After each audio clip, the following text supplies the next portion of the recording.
I moved to a hotel because my wife's family insisted I sleep on the couch. Look, me and Jessica have been married for 8 months now. I thought meeting her family would be this whole warm, welcoming thing, you know? Her parents live in Minnesota, and we finally had time to visit them for the first time as a married couple. Everything started off normal. Her dad, Rick, showed me around their garage where he restores old motorcycles. We talked about football and grilled some burgers. Her mom made this insane apple pie that actually made me understand why people get emotional about family recipes. I was thinking, maybe I'd been overthinking the whole meeting the in-laws thing. But then bedtime rolled around. Jessica's mom pulls out these old quilts and starts making up the living room couch. I'm standing there confused, thinking maybe she's setting up a movie night or something. Then she looks at me and goes, "This should be comfortable enough for you, honey." I laugh because I think she's joking. "Oh, we can share the guest room." No problem. The silence that follows is so thick, you could cut it with a knife. Her dad clears his throat and says, "We don't feel comfortable with unmarried couples sharing a bed under our roof." I hold up my left hand, showing my wedding ring.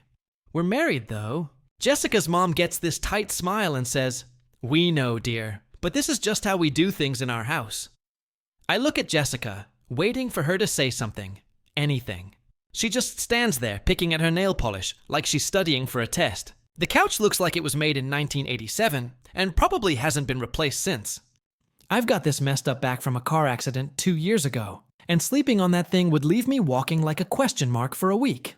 I really can't sleep on that couch, I tell them. I've got back problems. Her dad crosses his arms. Well, that's the arrangement.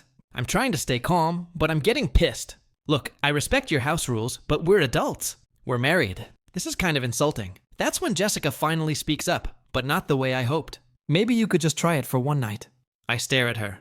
My own wife is asking me to sleep on a couch that looks like it doubles as a medieval torture device because her parents think our marriage certificate is just a suggestion. I grab my jacket. You know what? I'm going to get a hotel room. You can stay here if you want. Jessica's mom gasps, like I just announced I'm joining a cult. That's completely unnecessary. No. What's unnecessary is treating me like I'm some teenage boyfriend trying to sneak into your daughter's room. I'm already heading for the door. I'll pick you up tomorrow morning, Jess. I drive to the Hampton Inn down the road, get a king-size bed, take a hot shower, and sleep like a baby. Best 8 hours of sleep I've had in months. The next morning, Jessica calls me at like 9 cool. My parents want you to apologize. Apologize for what? Getting a hotel room instead of destroying my spine. They think you were disrespectful. I'm sitting on the edge of this comfortable hotel bed, drinking decent coffee, watching SportsCenter. Tell them I'll apologize when they apologize for treating their son-in-law like a horny teenager. She calls back 20 minutes later. They said no, and they want you to come back and sleep on the couch for the rest of the week, or you're not welcome in the house. I actually laugh. Are you serious right now? My sisters think you should just give in. They say this is just how mom and dad are. Well, your sisters can sleep on the couch then. I'm not doing it. So, what are we supposed to do? I'm going to treat this like a solo vacation? There's a really cool aviation museum downtown, and I found this brewery that has amazing reviews. I'll meet you at the airport Sunday. The line goes quiet for a long time. Finally, she says, I can't believe you're choosing a hotel over my family. I'm not choosing anything over your family. I'm choosing to be treated with basic respect as your husband. There's a difference. We ended up flying home separately. Jessica stayed the whole week with her parents, and I had an awesome time exploring the city by myself. Turns out Minnesota has some incredible food trucks. The flight home was awkward as hell, but I'm not backing down on this one. If sleeping in the same bed as my wife is too scandalous for them, they're going to have a real interesting time when we start having Storie 2. She said, if you can't handle me at my worst, you don't deserve me at my best. After destroying my apartment in a rage, I replied, you're right. Then I handed her an invoice for the damages. Her lawyer called 48 hours later trying to negotiate. Original post. I, 35 male, am sitting here with a formal invoice, 3 repair estimates, and about 40 photos of what used to be my living room. Still processing how a 2-year relationship ended with me having to file an insurance claim. Melissa, 32, and I had been dating for just over 2 years. She moved into my apartment 6 months ago. My place, my lease, she just contributed to groceries and utilities. Things were good until they weren't. The red flags. Looking back, obvious. She'd get these moods where nothing was right. The restaurant I picked was basic. My friends were boring. My apartment was depressing. Then she'd flipped back to being sweet, saying she was just stressed from work. Last Tuesday, we had plans for dinner. She texted at 5 p.m., running late. Start without me. I waited anyway. She rolled in at 9:30, wine on her breath, makeup smeared. Where were you out? God, don't start with me, Derek. You said you'd be late. Not 4 hours late. I made reservations. That's when she snapped. You're so controlling. Always needing to know where I am, what I'm doing. Maybe I needed space to breathe. Melissa asking where you were after, showed our plans isn't controlling. She grabbed her phone, started scrolling, ignoring me. I saw she was on some guy's Instagram. Lots of hearts in the comments. Who's that? She jumped up. See, this is what I mean. You're suffocating me. You're literally commenting hearts on some dude's thirst traps while I'm talking to you about standing me up. And then the Marilyn Monroe quote.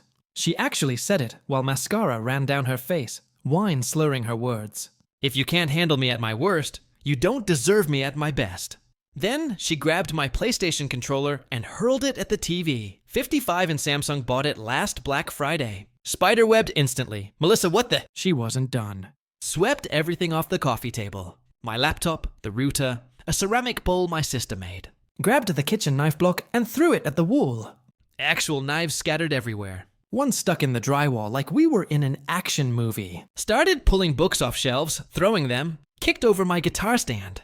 My Fender acoustic hit the ground with a crack that physically hurt to hear. Then she went for the bathroom and I heard bottles smashing. I didn't try to stop her, just stood there filming with my phone. 5 minutes of pure destruction, while she screamed about respect and deserving better, and how I was emotionally abusive for questioning her. Finally, she stopped breathing heavy looking around at the carnage. This is what you made me do. She panted. This is your fault. I looked at the destroyed TV, the knife in my wall, my broken guitar, and said the only thing that came to mind. You're right. I don't deserve this. Her face lit up like she'd won something. So pack your stuff and get out, I continued. Now, the victory drained from her face. What? Baby, no, I didn't mean out. Take what you can carry. You have 10 minutes or I'm calling the cops. Derek, I'm sorry. I just got emotional. You know how I get. 9 minutes. She grabbed some clothes, crying about how I was overreacting, how couples fight, how this was normal passion. Normal, right? After she left, I took photos of everything. Every broken item, every hole in the wall, every knife mark. Then I started calling. Repair guy for the drywall, $400. TV replacement, $650. Guitar repair, $200 if it fixable. Laptop screen, $300. Router. 80 coffee table glass, $150. Bathroom damage, $75. My sister's bowl, priceless. But I quoted $50. Total $1,095 plus 1 day of lost wages for dealing with repairs, $280. Grand total $2,085. Typed it all up on a proper invoice template.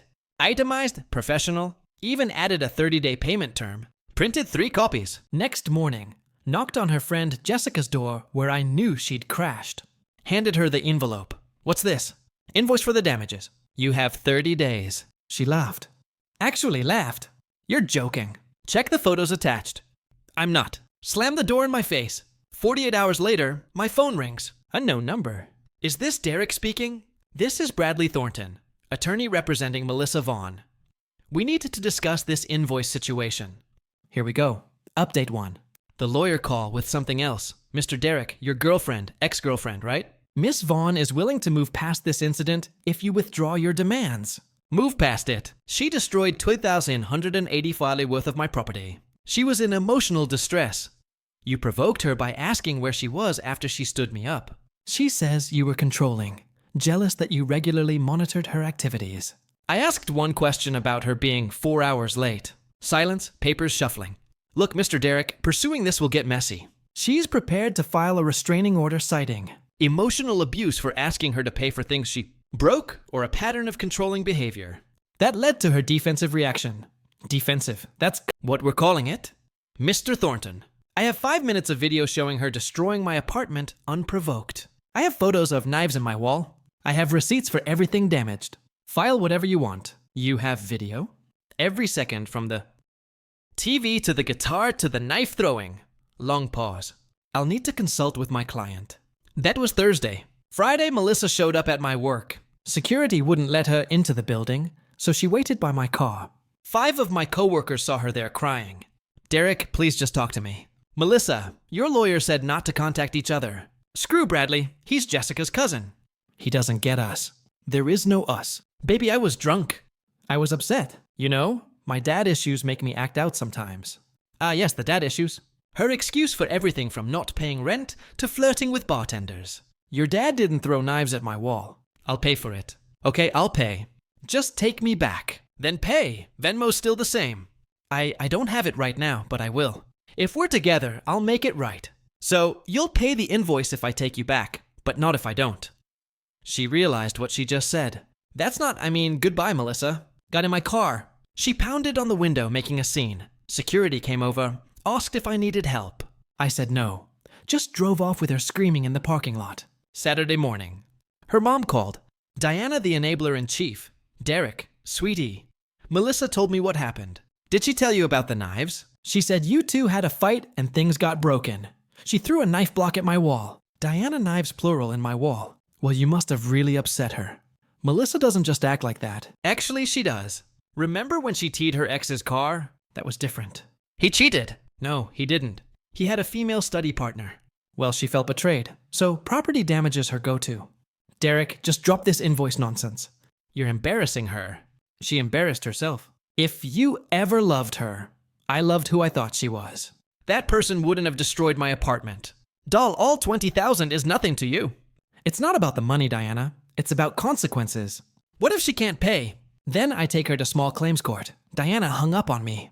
Sunday got a text from an unknown number. It was Antonio, the guy from Instagram she'd been harding up. Bro, just wanted you to know I didn't know she had a boyfriend. She told me you were her roommate. My bad. Roommate. We shared a bed for 6 months. But sure, roommate. How long? Been talking for like 2 months. Met up a few times. Nothing physical, though. She said she wasn't ready because of her toxic living situation. Toxic living situation. That's what she called our relationship while lining up my replacement. Thanks for letting me know. She's crazy. Dawu showed up at my place at 3:00 a.m. Friday, crying about some invoice. Trying to stay the night. Had to call her an Uber. Even Antonio could see the crazy. Antonio, who'd only known her 2 months. Monday morning, got another call from Bradley, the lawyer. Mr. Derek, Miss Vaughn, is willing to pay $500 towards damages. The invoice is for $2,185. She doesn't have that kind of money. She has a job. She has parents. She has options. Be reasonable. $500 is a good faith offer. Throwing knives at my wall was bad faith. The invoice stands. If you pursue this, we'll countersue for emotional distress. For what? Breaking up with her after she destroyed my apartment. For the trauma of being filmed without consent during a mental health crisis. Mental health crisis? Is that what we're calling temper tantrums now? Mr. Derek, Mr. Thornton, she was filmed in my apartment destroying my property. I had every right to document it. See you in court. Hung up. Then I did something petty. Posted one photo on Instagram. Just the knife sticking out of my wall. Caption: when people show you who they are, believe them. Within an hour, my DMs exploded. Mutual friends asking if I was okay. Her friends calling me dramatic. And then Melissa herself from her account. Take that down now. Blocked. New account 5 minutes later. Derek, please. Everyone's asking me about it. Blocked again.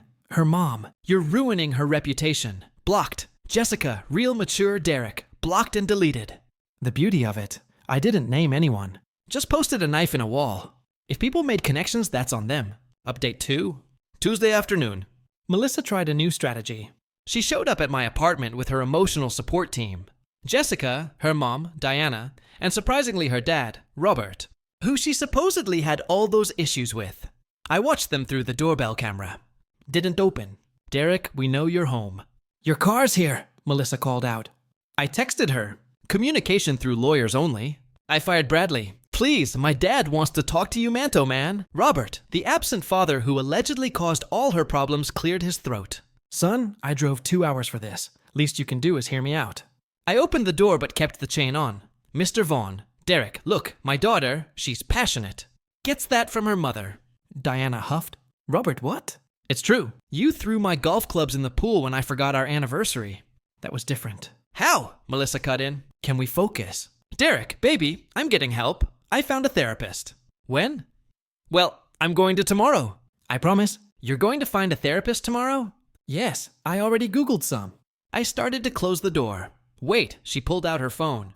Look, I'll pay something now. She made a show of opening Venmo, sent me $50.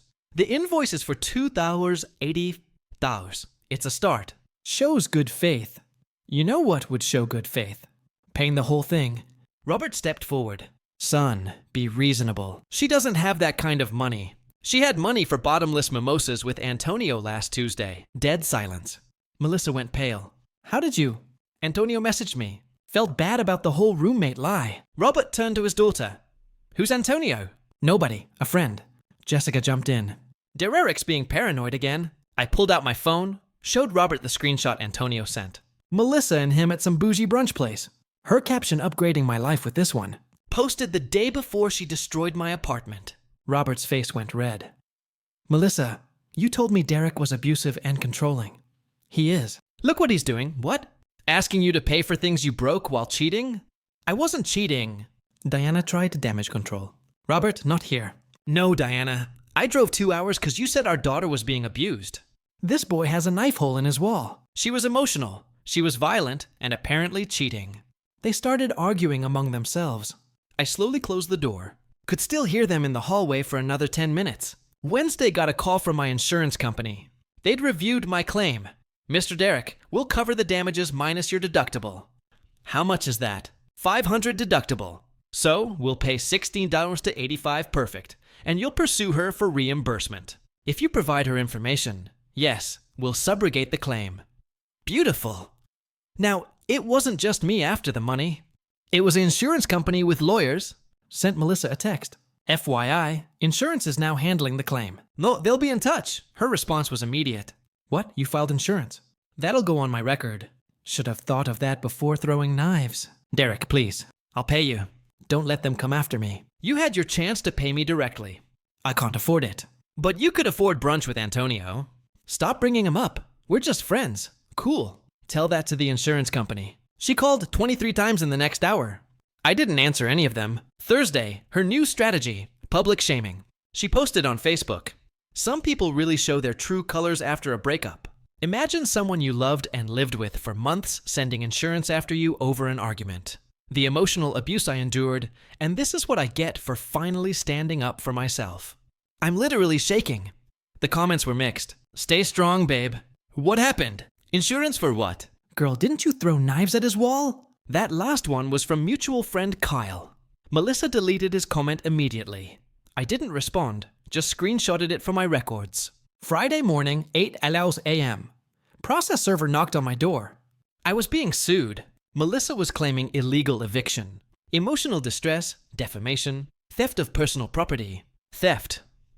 Interesting. Her filing claimed I kept some of her belongings when I forcibly removed her.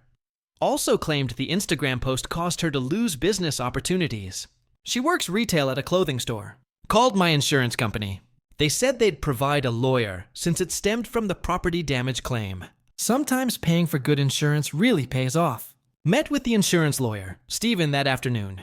He reviewed everything. She has no case, he said, actually chuckling. You have video of her destroying property, admitting she was drunk, and throwing weapons. This is desperation. What about her claims? What illegal eviction? She wasn't on the lease. What emotional distress? She caused a property damage. What defamation? You posted a photo of a knife in your wall and theft. Do you have any of her things? There might be some stuff in the closet. Hair ties, maybe a shirt.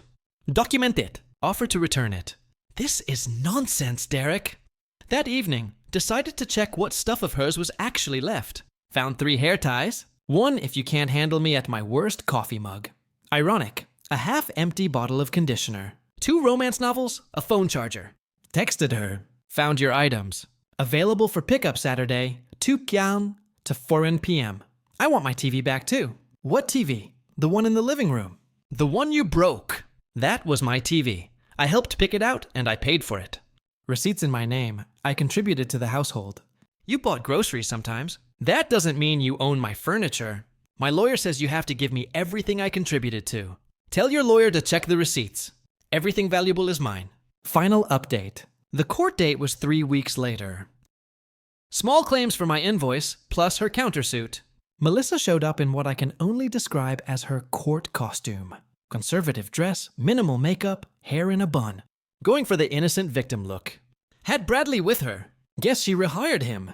Plus Jessica and her mom in the gallery. I had Stephen from insurance plus the folder of evidence. Judge called my case first. Stephen presented the invoice with receipts, photos of all damage, the 5-minute video, screenshots of her admission via text, the insurance claim documentation.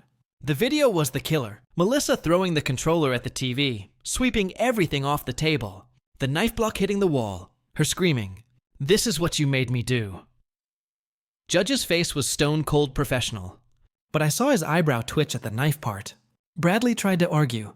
"Your Honor, Miss Vaughn was in emotional distress after discovering infidelity." "What infidelity?"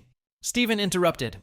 "There's no evidence of Mr. Derek being unfaithful. He was emotionally unfaithful, controlling, monitoring her friendships." Stephen pulled out Antonio's messages. Miss Vaughn told another man that Mr. Derek was just her roommate while they were living together as a couple. The judge reviewed the messages. "Miss Vaughn, were you in a romantic relationship with someone else during this time?" "No. Antonio was just a friend who you told that Mr. Derek was your roommate. I didn't want to complicate things." "I see. And the property damage, Bradley jumped in. A momentary lapse in judgment due to sustained emotional abuse." The judge cut him off. "Counselor, I've seen the video. Miss Vaughn destroyed property while Mr. Derek stood there filming. He didn't touch her. Didn't threaten her. Didn't even yell." "Where's the abuse?" "The psychological manipulation of asking where she was when she was 4 hours late." Silence. Judgment for plaintiff. $2,085 plus court costs. Then her countersuit. Bradley argued the illegal eviction first. Stephen responded with one document, the lease showing only my name. "She was a guest," Stephen said. "No tenant rights established, no rent paid, no written agreement." Judge agreed. Claim dismissed. Emotional distress. Your client caused property damage that could have resulted in physical harm. The judge said knives were thrown. If anyone has an emotional distress claim, it's Mr. Derek. Dismissed. Defamation. Stephen pulled up my Instagram. One photo of a knife in a wall with the caption, "When people show you who they are, believe them." No names, no identification of Miss Vaughn. "Everyone knew it was about her," Bradley argued. "Because she told them," Stephen responded. Mr. Derek never identified her. Dismissed. Theft claim. I pulled out a bag. "Your Honor, I have her items here. 3 hair ties, a mug, conditioner, 2 books, and a phone charger. She's claiming I stole a TV that she destroyed." The judge actually rubbed his temples. "Miss Vaughn, you're claiming theft of a TV you admitted to breaking." "I contributed to that TV. Do you have receipts?" "No, but claim dismissed. Mr. Derek, please return her personal items." I placed the bag on their table, the mug faced up. If you can't handle me at my worst, clearly visible. The judge saw it. His mouth twitched. "Anything else?" Bradley whispered urgently with Melissa, then stood. "No, Your Honor." Walking out, Melissa couldn't help herself. Loud enough for everyone to hear. "This is bulls. You ruined my life over things, material things." The judge called back. "Miss Vaughn, you ruined those things yourself, and you now owe $2,985, including court costs. Payment due in 30 days or wages will be garnished." In the parking lot, Diana approached me. "Happy now?" "You got your money." "I got accountability." "She loved you. She loved what I provided." "There's a difference." Robert was waiting by their car. He nodded at me. Just a nod, but it said everything. 2 weeks later, got a notification from my bank. Melissa had paid full amount. Heard through Kyle that her parents paid it to avoid wage garnishment hitting her credit. She texted from another new number. "I hope you're happy you won.